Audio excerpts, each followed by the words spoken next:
Bonjour à tous, j'espère que vous allez excellemment bien. Aujourd'hui, on se retrouve pour parler voile, pour faire la présentation des 30 ans de la Transat Jacques Vabre, la 16e édition, l'édition 2023 de cette Transat Jacques Vabre, Transat en double, depuis maintenant quelques années, puisqu'à part la première édition qui était en solitaire, on va revenir donc sur cette course qui va partir du Havre pour arriver en Martinique. On est sur des parcours similaires à la dernière édition, c'est-à-dire il y a 2 ans, en 2021. On va voir les différents bateaux, on va voir les dernières informations, la météo également possible sur le départ de la course avec les dernières informations. Voilà, donc on va un petit peu voir tous les bateaux, tous les concurrents, catégorie par catégorie.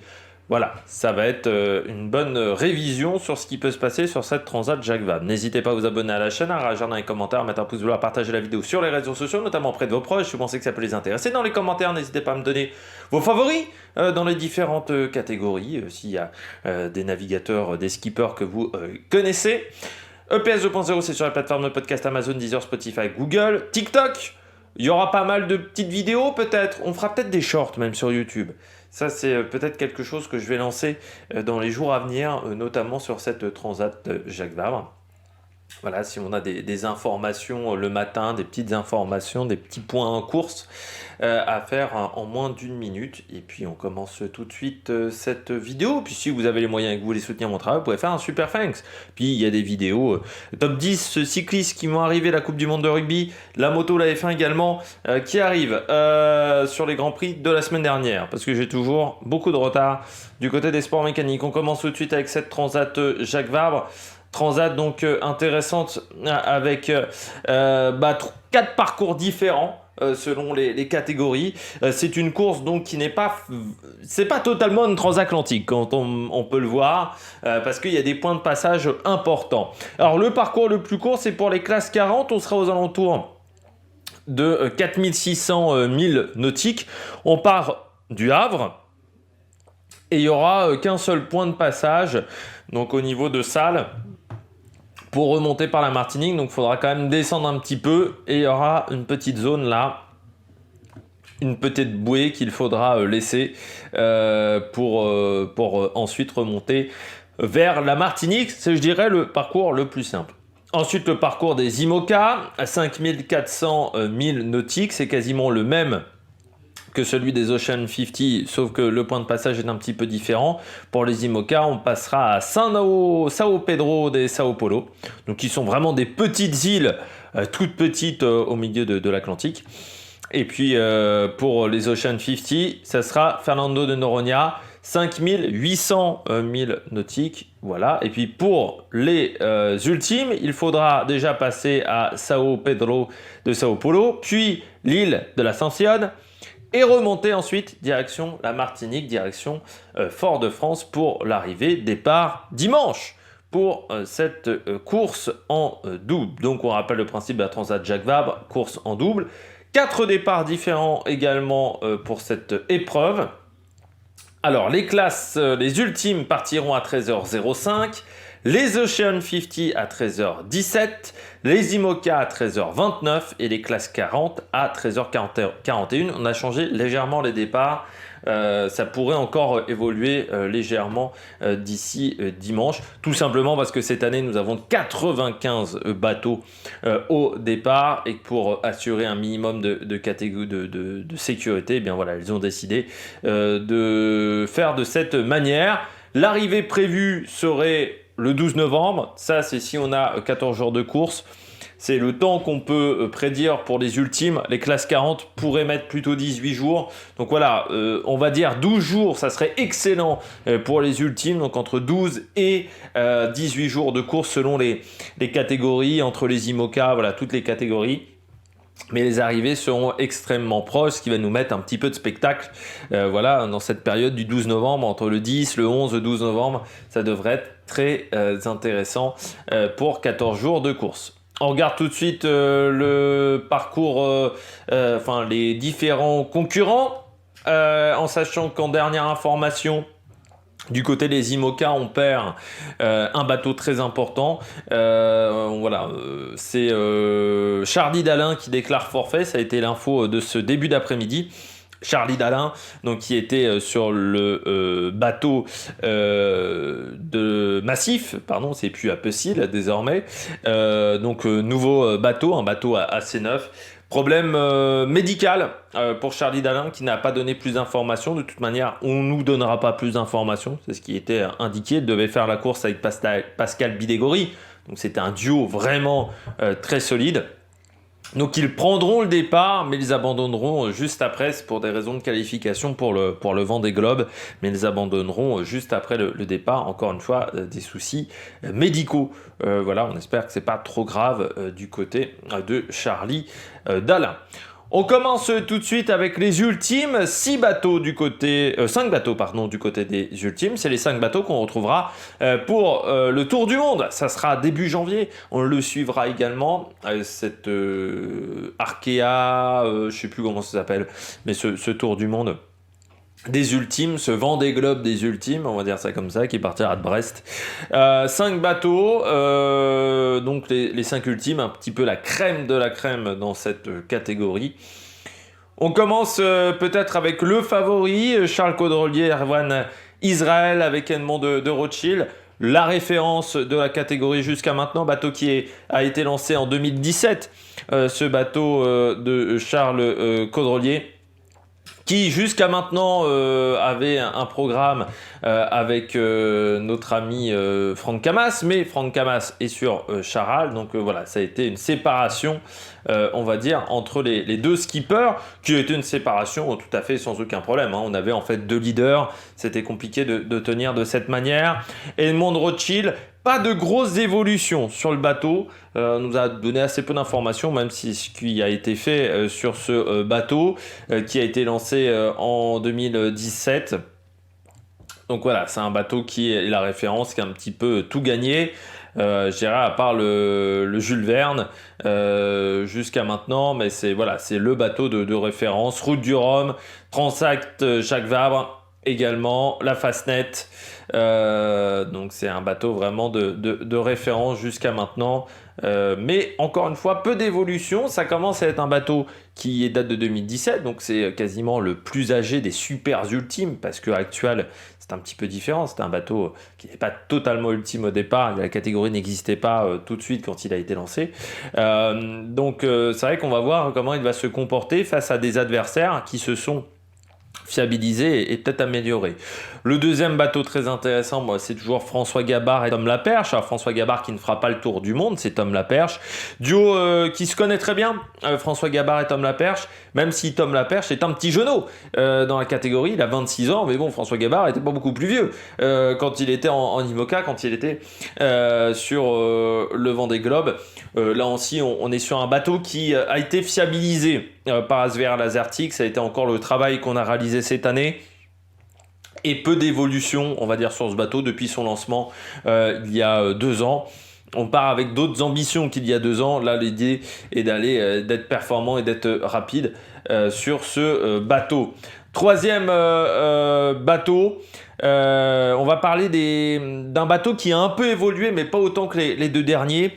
C'est Maxi Banque Populaire, avec Armel Lecléache qui va être accompagné de Sébastien Josse. Sébastien Josse qui est dans le programme depuis quelques temps. Sébastien Josse qui avait été le premier skipper de Gitana, du bateau de Charles Caudrelier et Erwan Israël, donc qui revient en tant que navigateur sur un ultime, un duo d'expérience, hein. C'est vrai qu'Armel Lecléache, Sébastien Josse, ils ont un peu fait pas mal de compétitions ensemble. Ce Maxi Banque Populaire qui a subi des évolutions. Alors déjà, on a changé les pièces qui avaient cassé sur les dernières courses. C'est vrai que ça avait été le gros problème. Notamment, on a changé la dérive de coque centrale qui avait cassé, donc qui a été renforcée. C'est une nouvelle pièce. Donc c'est une sorte de pièce qui forme un T, qui permet de stabiliser le bateau sur les phases de vol. On a changé légèrement les foils. On a surtout fermé complètement le cockpit, c'est-à-dire que jusqu'à maintenant c'était un cockpit plutôt ouvert sur ce Maxi Banque Populaire, et là il a été complètement fermé, tout simplement pour des gains aérodynamiques. Ils ont même modifié une partie du bateau, une partie des coques, pour évacuer l'air plus rapidement sous le bateau. C'est vrai qu'on atteint maintenant des vitesses qui demandent d'avoir un gros travail aéro sur ces ultimes. Donc ça, c'est les grosses modifications qui ont été faites cet hiver pour Armel Lecléache et Sébastien Josse, avec un bateau qui est encore un petit peu jeune, hein. Il va falloir encore travailler dessus, mais c'est un bateau qui est plutôt fiable. Les deux grosses évolutions, eh bien c'est Actual. Actual déjà, c'est plus Yves Le Blévec. Alors Yves Le Blévec est toujours derrière ce projet, mais il ne barre plus le projet, si on peut dire ça comme ça. Maintenant, c'est Anthony Marchand et Thierry Chabani, en sachant que Anthony Marchand sera le skipper pour le Tour du Monde. Actual qui a changé ses foils. Alors je rappelle que Actual, c'est l'ancien Massif de François Gabard, c'est le plus vieux de tous les bateaux, il date de 2015, c'est un bateau un petit peu hybride entre deux générations, on peut pas dire que c'est un mode 70 comme à l'époque, mais c'était quand même un ultime qui était un peu plus petit, un peu moins performant, et c'est vrai qu'ils ont décidé de changer les foils pour ramener un petit peu de performance, et ça a l'air de plutôt bien se passer sur Actual. Donc ça, c'est un beau travail qui a été fait de la part de ce bateau, pour des coûts assez moindres, parce que bon, même si c'est des coûts importants, un foil, c'est quand même pas rénover un bateau complet. On sait que c'est un bateau qui est fiable, massif, donc on va voir est-ce que cette fiabilité va être conservée avec ces nouveaux foils, et puis avec Anthony Marchand on va voir ce que ça va donner, là un nouveau skipper pour Actual. Et puis le dernier bateau, eh bien c'est Sodebo avec Thomas Coville et Thomas Roussel qui est un ancien également d'Edmond Rothschild, hein, donc qui a bossé sur Gitana également, et Thomas Coville. Le bateau Sodebo qui est peut-être le plus fiable jusqu'à maintenant avec Actual, parce que c'est vrai que c'est le seul qui a été jusque dans le Pacifique. C'est vrai qu'on va faire un tour du monde en solitaire, mais il faut quand même le rappeler que tous ces bateaux-là, à part Massif qui a fait un tour du monde et Sodebo qui a été jusque dans le Pacifique, il y en a certains qui n'ont déjà pas connu le Pacifique en course avec ces bateaux-là. Et bien Sodebo qui a fait des modifications, et notamment la grosse modification, c'est d'augmenter la taille de son mât. Et oui, ils ont décidé d'augmenter la taille de son mât pour être plus efficace dans certains types de conditions où jusqu'à maintenant ils étaient en difficulté. Donc ça a été le gros chantier qui a été réalisé pour Sodebo Ultime 3.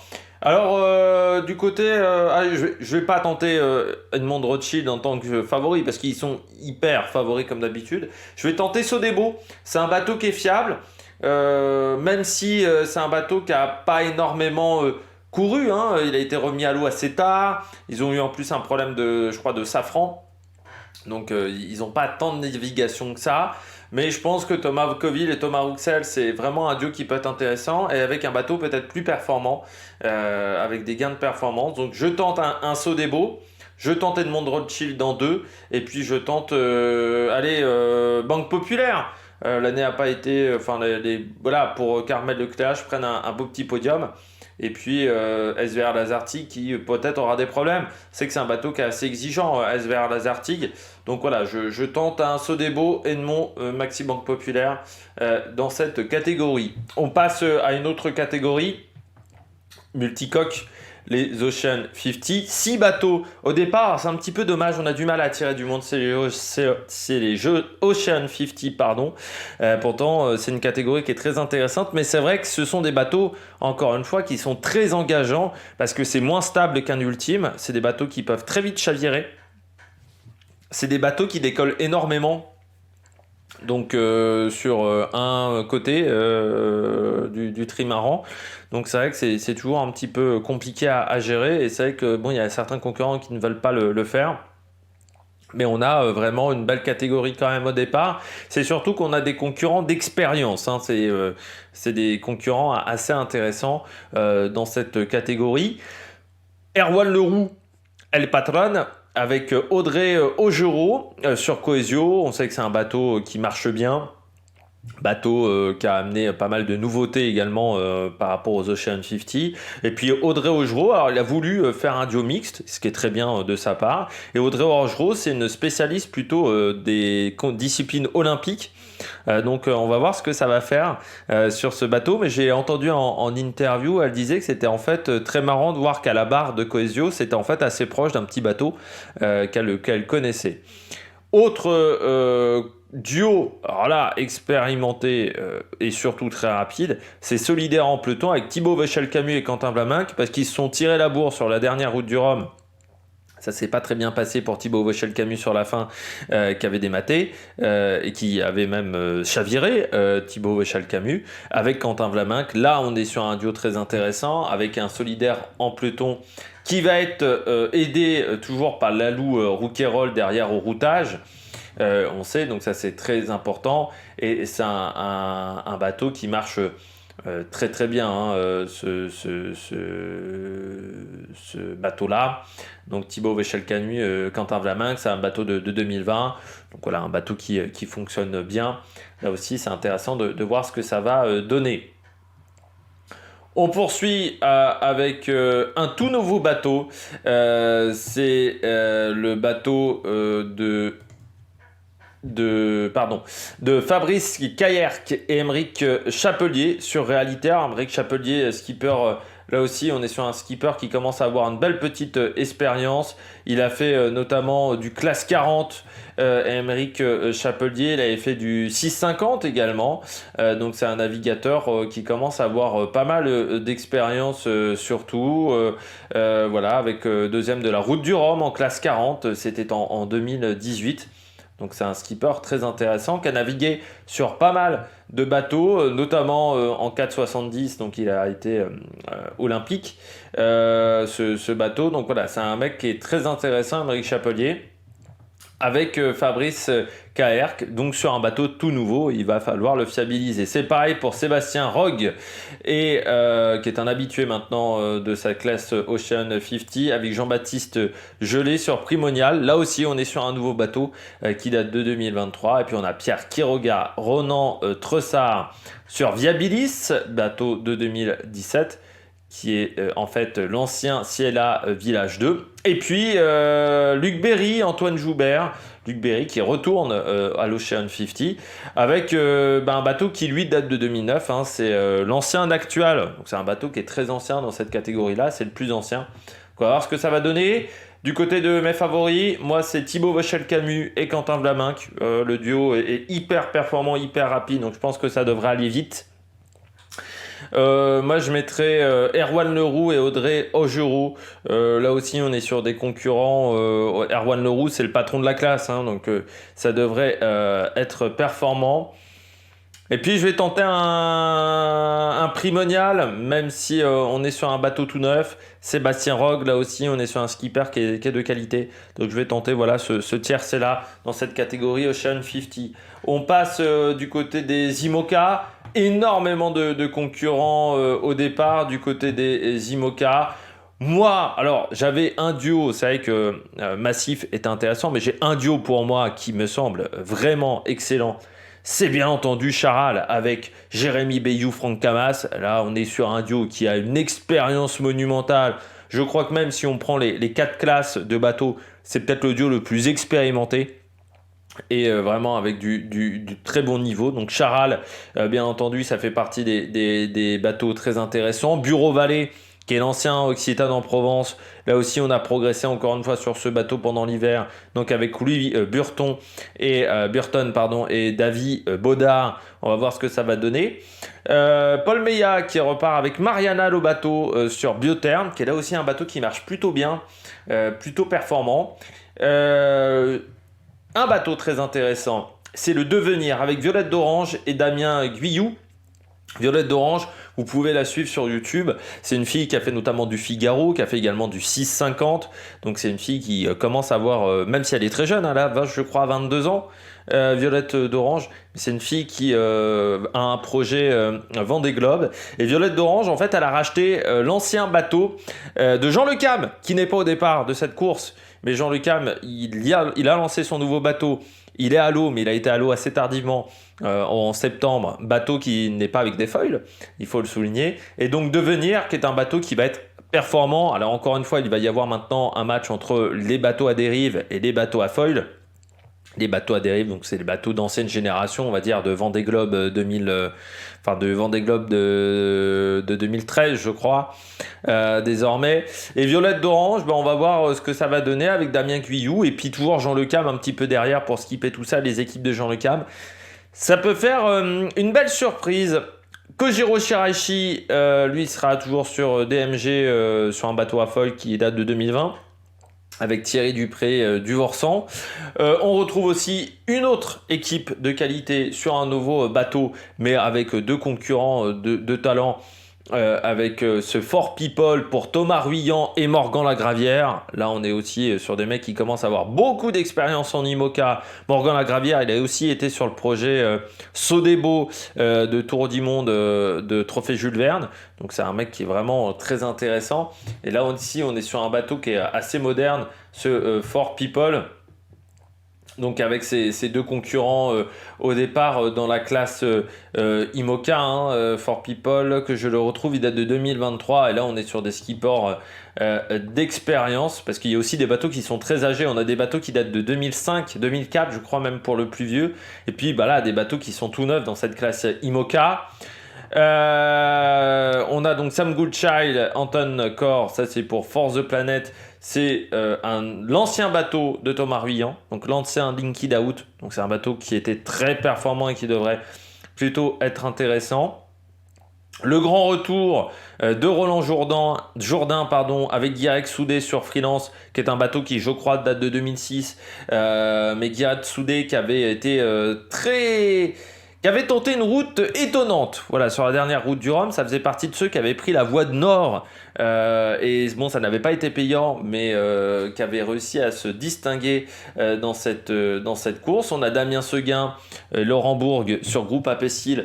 Damien Seguin avec maintenant un foiler. On a Sébastien Simon et Iker Martinez sur Groupe Dubreuil. Bateau également assez intéressant. Sébastien Simon qui a un peu une revanche à prendre sur l'IMOCA, parce que c'est vrai que ça s'était pas bien passé. Groupe Dubreuil, en fait, c'est l'ancien Eleven Our. Alors il y avait plusieurs Eleven Our, c'est l'Eleven Our Racing Malama. Donc là on est sur un foiler qui avait été skippé par Charlie and White. Groupe Dubreuil, si j'ai un peu le pédigré là de ce bateau.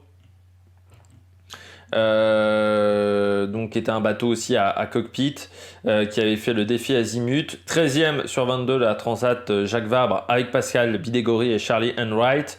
Il a fait la Ocean Race cette année, premier de la Ocean Race. Donc voilà, c'est un bateau qui est très performant.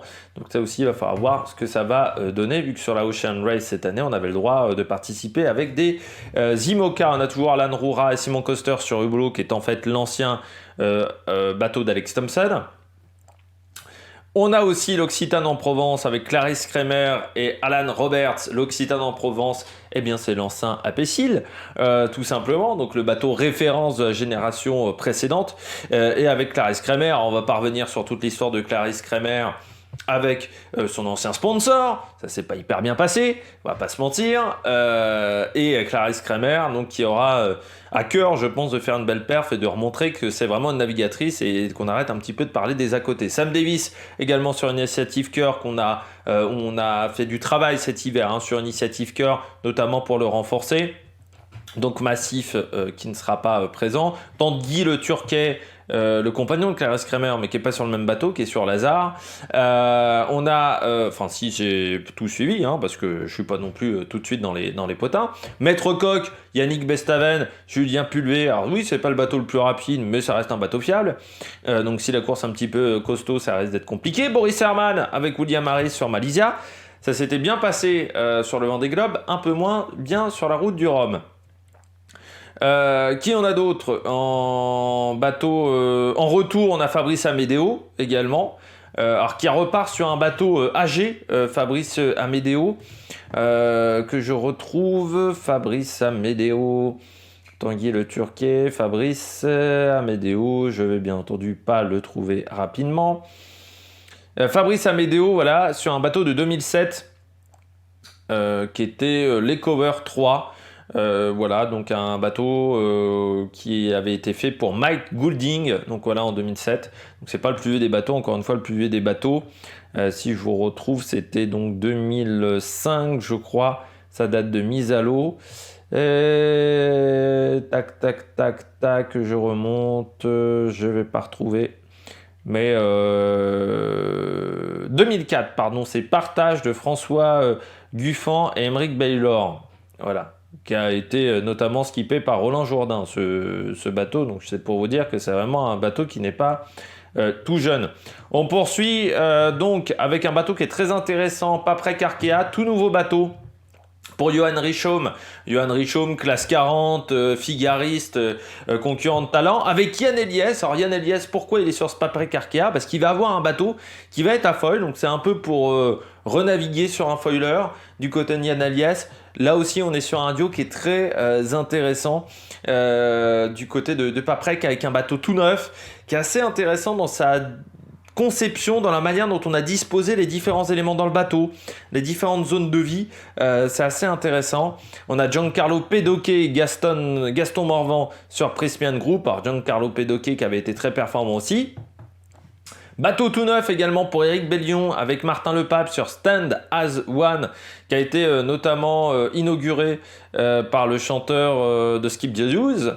Et puis le projet Maxime Soral, Christopher Pratt, là aussi on est sur un duo d'expérience avec VNB, Montbana Mayenne, Justine Julien Vidion, Justine Métro qui avait été la belle performance, la belle révélation pour moi de la dernière route du Rhum sur teamwork.net. Et puis un projet chinois, le premier chinois vraiment à faire de la voile au large, Yongkyu Shu, qui sera avec My Goldin, référence sur un bateau de 2007, Sipchen Team Haiku. Alors c'est compliqué de donner des favoris, moi je dirais quand même Charal, c'est quand même du costaud. Moi je mettrais également Thomas Ruyant, Morgan Lagravière. Je mettrais quand même le bateau de Sam Goodchild, parce qu'on est sur un skipper qui a pas mal d'expérience dans cette catégorie. Et puis je mettrais bien qu'on redescende un petit peu parmi les mecs qui peuvent faire une belle course.